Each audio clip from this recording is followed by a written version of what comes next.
Bismillahirrahmanirrahim. Esselamu aleykum və rəhmətullahi və bərəkatuhu. Müxaliflərə bir sualımız olacaq inşallah. Quran-ı Kərimdə sabitdir ki, Allah-u Teala öz əmrlərini mələk vasitəsilə bildirir.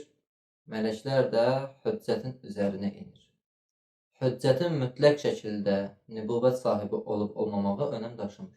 Çünki Quran-ı Kərimdə Zülqarneyn olsun, Xızır olsun, xanım Məryəm olsun, Loğman əleyhissalam olsun. Onlar peyğəmbər deyildi, nübüvvət sahibi deyildi. Müzakirəli məsələlər var orada. Biz Qədr surəsinin 4-cü ayəsində nəzər salanda Bismillahirrahmanirrahim Tənəzzəlül mələikətü və ruhə fiyhə bi-izni rabbihə min kulli əmr. Tənəzzəlül, nazil olur, mələklər və ruh Allahın əmrlərini yerinə yetirmək üçün, çatdırmaq üçün. İmam yoxdur.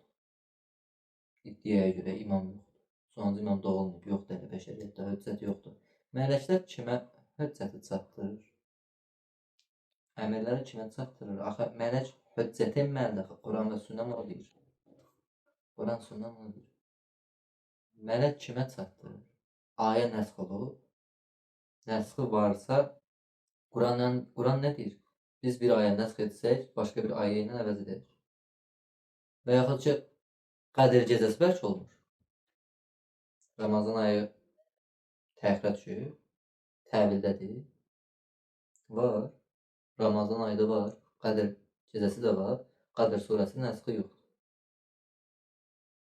Mələklər kimə əmri çatdırır, Allahın əmri çatdırır? Mələk hüccət edir. Hüccət hanı? Hər gecə mələklər kimə çatdırır? Möminlərə hamısı hüccətdir. Alimlərə hamısı hüccətdir. Buyurun. Sual məndən, cavab da sizdən. Sədəqallahu aleyhil azim. Ələ lənətullahi aləl qavmi zalimin.